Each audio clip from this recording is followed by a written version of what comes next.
अस्सलाम वालेकुम जी, this is Mohammad Ahmad. आज बात करते हैं हम लोग कंडीशनल स्ट्रक्चर्स के बारे में। कंडीशनल स्ट्रक्चर क्या होते हैं, कंडीशनल स्ट्रक्चर यूज़ क्यों किए जाते हैं। अभी तक जितना भी हम लोगों ने सी शार्प का पोर्शन पढ़ा है उसके अंदर जब कोड कंपाइल होता था सारे का सारा, तो जो भी आउटपुट होती थी वो आपको नज़र आती थी। उसमें कोई भी चीज़ स्किप नहीं होती थी, जितने भी पोर्शन थे वो सारे के सारे एग्जीक्यूट होते थे। अभी प्रीवियसली हम लोगों ने डेटा टाइप्स देखी थी कि डेटा टाइप्स क्या हैं, डेटा टाइप्स किस तरह से काम की जाती है, बॉक्सिंग अनबॉक्सिंग क्या होती है, वैल्यू टाइप और ऑब्जेक्ट टाइप क्या है। फिर हम लोगों ने बात की थी इनपुट की और आउटपुट की। इनपुट आउटपुट यूज़र से इनपुट कैसे ली जाती है, आउटपुट कैसे ली जाती है, और फिर डेटा टाइप्स में कन्वर्जन किस तरीके से की जाती है, यानी कि स्ट्रिंग वैल्यू को इंटीजर टाइप में कैसे कन्वर्ट किया जाता है। उसके बाद फिर हम लोगों ने देखा था operators, arithmetic operator, relational operator, logical operator, assignment operator, ternary operator and C sharp के अंदर हम लोग कमेंट्स किस तरीके से कर सकते हैं। आज हम लोग बात करेंगे कंडीशनल स्ट्रक्चर के बारे में, कंडीशनल स्टेटमेंट्स के बारे में। आप अपने प्रोग्राम को किस तरीके से एग्जीक्यूट कर सकते हो कंडीशनल स्टेटमेंट्स के साथ। तो इसके अंदर जो लेक्चर है उसको डिवाइड किया गया 5 मुख्तलिफ हिस्सों के अंदर। पहले हम लोग सिंपल इफ़ के बारे में बात करेंगे कि सिंपल इफ़ क्या होती है। देन फिर हम लोग इफ़ एल्स स्ट्रक्चर की बात करेंगे।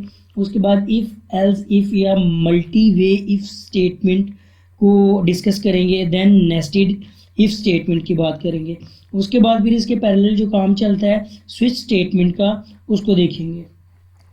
चलें जी, स्टार्ट करते हैं हम लोग अपना कोड। यहाँ पे ले लेता हूँ मैं एक करेक्टर टाइप वर्ड, और यूज़र से वैल्यू लेनी है console dot write line.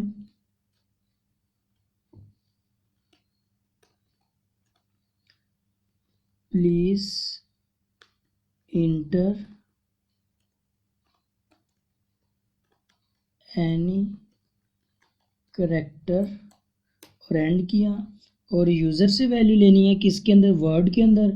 Word is equal to console dot, जो हमारे पास फंक्शन होता था कंसोल डॉट रीड लाइन का। ठीक हो गया, कंसोल डॉट रीड लाइन का। अभी यहाँ पे एरर आ रहा है कि जो स्ट्रिंग टाइप है, स्ट्रिंग को कन्वर्ट नहीं किया जा सकता करेक्टर के अंदर, क्योंकि ये एक जो वैल्यू रिटर्न करेगी वो स्ट्रिंग टाइप है, और इसको हम लोग स्टोर किस में कर रहे हैं, करेक्टर में। तो उसके लिए करना क्या पड़ेगा, इसको कन्वर्ट करना पड़ेगा, वही conversion method convert dot to character, और इसको कर दिया, इसका पैरामीटर बना दिया। ठीक हो गया, कंसोल डॉट रीड लाइन। अब करना है कि इफ़ कंडीशन सिंपल इफ़ की बात करेंगे। वर्ड इज इक्वल टू अगर तो कैपिटल ए के है, अगर वर्ड तो is equal to capital A के है, तो हम क्या कह देंगे जी, console dot write line this is capital A in, बस ठीक है, कैपिटल ए। और इसको किया, प्रोग्राम को क्या करता हूँ, कंपाइल करता हूँ, सक्सीडेड, और इसे रन किया। अभी यूज़र से कोई भी वैल्यू लेता हूँ, फर्ज करो मैंने एस दे दिया, प्रोग्राम ने कुछ भी रिटर्न नहीं किया, प्रोग्राम वैसे ही टर्मिनेट हो गया। ठीक है, क्यों, क्योंकि जो कंडीशन लगाई थी वो वर्ड के ऊपर थी कि अगर कैपिटल ए होगा, हमने एस दिया तो वो इफ़ कंडीशन मैच नहीं की तो वो प्रोग्राम से एंड हो गया। यहाँ पे एक वैल्यू दे देते हैं एंड ऑफ प्रोग्राम की, कंसोल डॉट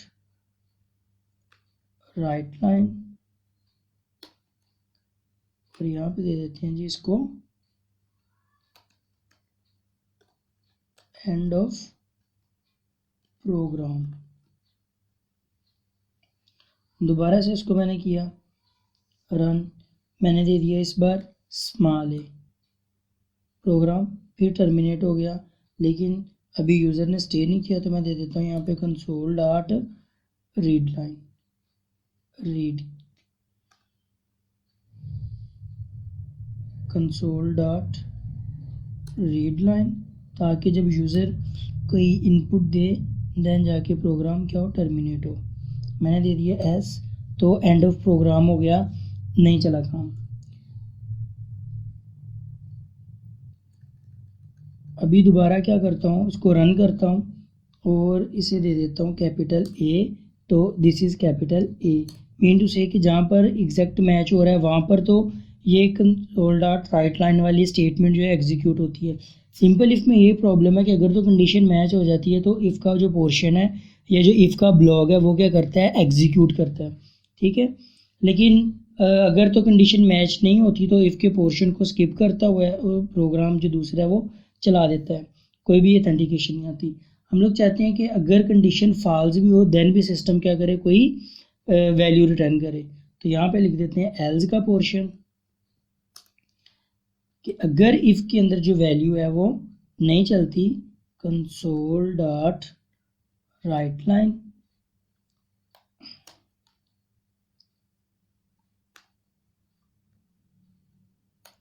और यहाँ पे दे देते हैं, अभी कंडीशन चेंज करते हैं कि अगर तो वर्ड के अंदर क्या करे, वह greater than is equal to किसके हो, capital A and word less than is equal to हो किसके, कैपिटल जी के। तो कह देना है कि जी दिस इज कैपिटल अल्फ़ाबेट,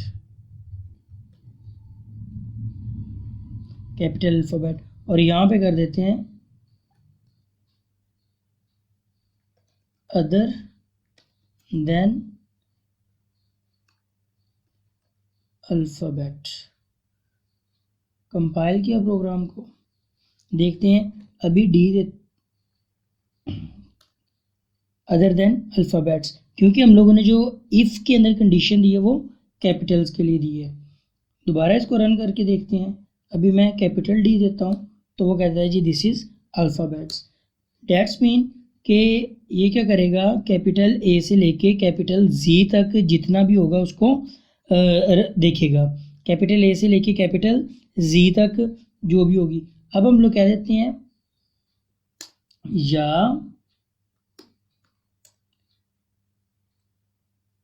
इसके अंदर इसी तरीके से लगा दो कि जो वर्ड है वो greater than is equal to किसके हो, स्मॉल ए के हो, and word less than is equal to small G के हो, ठीक है। तो कैपिटल को छोड़ दो, बस ये अल्फ़ाबेट होगा। रन किया, अभी स्मॉल डी देता हूँ, वो उसके लिए भी क्या कर रहा है, रन कर रहा है प्रोग्राम को। अच्छा जी, ये हो गया हमारे पास इफ़ एल्स का स्ट्रक्चर कि अगर इफ़ की कंडीशन ट्रू नहीं होती तो एल्स वाला पोर्शन जो है वो एग्जीक्यूट करता है। अब बात करते हैं हम लोग इफ़ एल्स स्ट्रक्चर के ऊपर कि जब हमारे पास मल्टीपल कंडीशंस हो। अब हम चाहते हैं कि अल्फ़ाबेट पता चल जाए, लेकिन अगर अल्फ़ाबेट के अलावा कोई वैल्यू आ रही है तो वो भी पता चले। तो यहाँ पे हम लोग क्या कर देते हैं, एल्स वाला पोर्शन लिखते हैं जिसमें हमारे पास मल्टीपल कंडीशंस देनी होती हैं। एल्स इफ़, और यहाँ पर मैंने दे दिया कि जो वर्ड है वो greater than is equal to किसके हो, 0, and word less than is equal to किसके हो, 9। यानी कि 0 से 9 तक आए तो उसे हम लोग कह देंगे कि जी दिस इज डिजिट।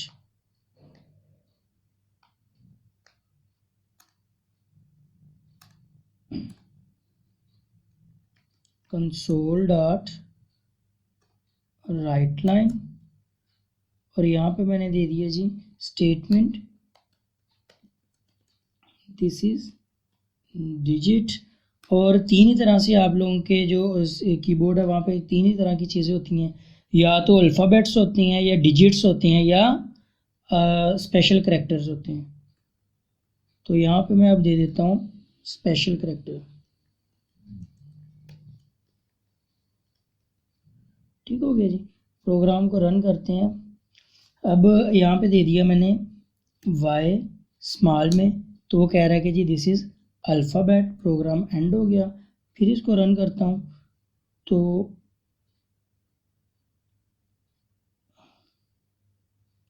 यहाँ पे वैल्यू दे देते हैं जी 8, तो वो बता रहा है कि जी this is digit. Then program को रन करता हूँ तो यहाँ पे दे देता हूँ मैं स्टेरिक, ठीक है। तो वो कह रहा है कि जी दिस इज़ स्पेशल करेक्टर, ठीक हो गया। कि अब ये क्या हो गया, मल्टीपल कंडीशंस के साथ काम कर रहा है, सिंपल इफ़, एल्स इफ़ और इफ़ वाला। अभी हम लोग देखते हैं कोई नई वैल्यू के साथ नेस्टेड इफ वाला, कि नेस्टेड इफ किस तरीके से काम करता है। अभी देखते हैं कि यूज़र से कोई वैल्यू लेनी है और उसको पहले ऑथेंटिकेट करना है, तो देन आगे जाना है।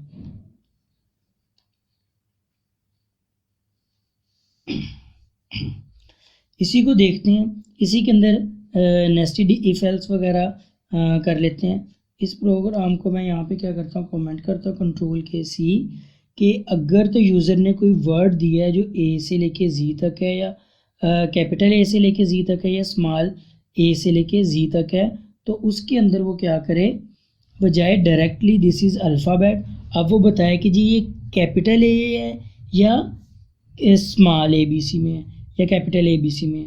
तो इसको करते हैं जी इफ़, उसके अंदर if word greater than is equal to capital A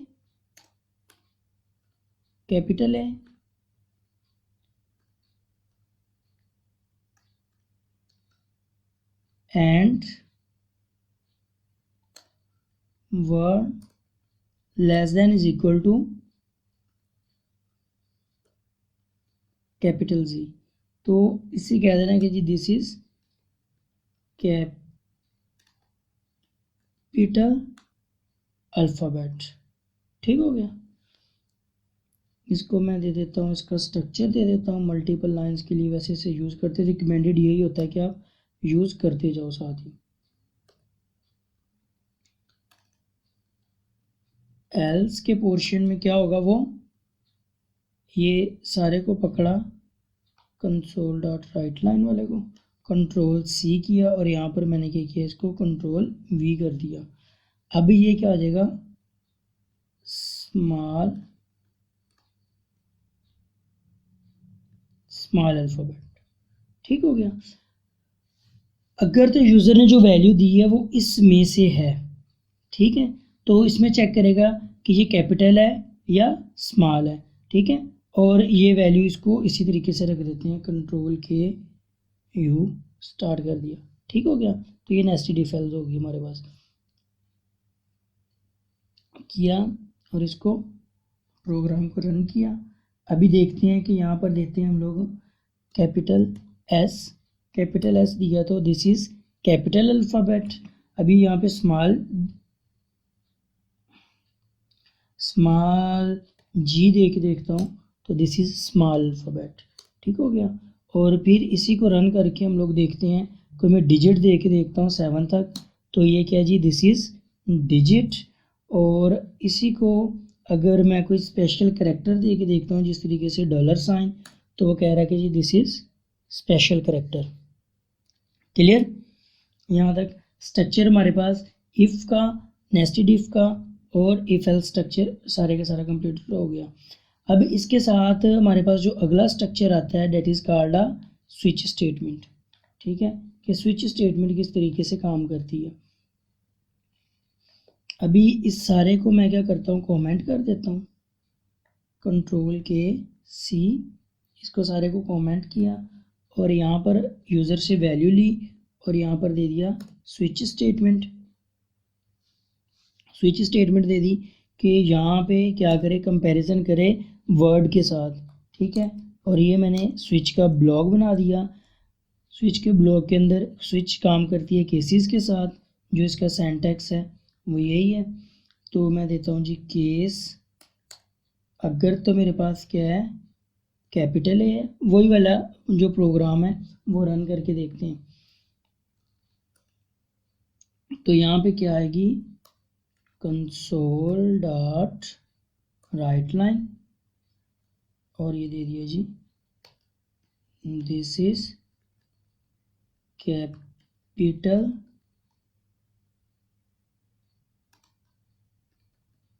alphabet, और इसको मैंने क्या रन कर। अभी यहाँ पे देखिए इफ़ एल्स में और जो कंडीशनल स्ट्रक्चर था हमारे पास सिंपल इफ़। अब यहाँ पे मैं क्या कर सकता हूँ, पूरी की पूरी एक कंडीशन बना सकता हूँ, कंपाउंड कंडीशन, ठीक है। जबकि इफ़ एल्स के अंदर इस तरह के कंपाउंड कंडीशन बनाना थोड़ा मुश्किल काम है। इफ़ एल्स के अंदर इस तरह से कंपाउंड कंडीशन बनाना थोड़ा मुश्किल काम है, क्योंकि इसमें क्या करता है, डायरेक्ट केसेस को मैच करता है। इसमें ज़्यादा से ज़्यादा आप ये कर सकते हो कि केस मल्टीपल केस को एक ब्लॉक दे सकते हो, जिस तरह से मैंने मान ले दे दिया, ठीक हो गया। इसको रन किया, इसके साथ क्या होता है, हमेशा जिस तरह से इफ़ के साथ एल्स का पोर्शन होता है, इसके साथ डिफ़ॉल्ट का पोर्शन होता है। और हमेशा ये एरर दे रहा है क्योंकि यहाँ पे हमने क्या किया, ब्रेक स्टेटमेंट एग्जीक्यूट नहीं की, ठीक है। तो क्योंकि ये हमेशा उस ब्लॉक से निकलेगा तब जब इसे ब्रेक मिलती जाएगी, ठीक है। तो अदरवाइज़ नहीं तो ये जितने भी केसेस होंगे सभी को क्या करेगा, मैच कर देगा। कंसोल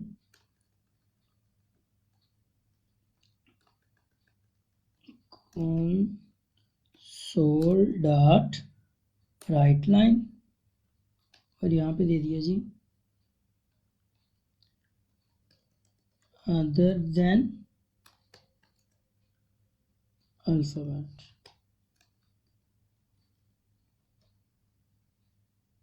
और इसको भी मैं दे देता हूँ ब्रेक स्टेटमेंट, ओके, ठीक है, क्योंकि ये इस ब्लॉक से क्या करेगी, इसको बाहर निकालेगी। इसको मैं रन करता हूँ। अगर तो मैं ए दे रहा हूँ तो वो कह रहा है कि ये अल्फ़ाबेट है, और अगर मैं इसको कैपिटल ए दे रहा हूँ तो भी वो कह रहा है अल्फ़ाबेट है। लेकिन जैसे ही इससे अलावा कोई वैल्यू देता हूँ डी, तो वो जो डिफ़ॉल्ट वाला पोर्शन है वो चला सकता है, ठीक है। अभी क्या किया है कि ये जितने भी हैं इन सभी को क्या किया है, केस बना के दे दिया। बजाय हम लोग ये करने के, हम लोग देखते हैं कि इसमें ये कॉन्सोनेंट है या वोवल, ठीक है। तो उसके लिए ए, इसी को मैं कंट्रोल सी कॉपी किया, कंट्रोल वी, फिर कंट्रोल वी, फिर कंट्रोल वी, और फिर कंट्रोल वी। ये मेरे पास ए के लिए, ये मेरे पास ई के लिए, स्मॉल ई के लिए, ये मेरे पास कैपिटल आई के लिए, और ये मेरे पास आई के लिए, ये मेरे पास कैपिटल ओ के लिए, ये मेरे पास स्मॉल ओ के लिए, और ये मेरे पास कैपिटल यू के लिए, और ये सिंपल स्मॉल यू के लिए, ठीक हो गया। इन सभी को दे दिया, और यहाँ पे जो स्टेटमेंट अब चेंज कर दी, दिस इज वोवल करेक्टर, और यहाँ पे दे दिया जी अदर देन वोवल कर दो, या इसको कह देते हैं जी कॉन्सोनेंट।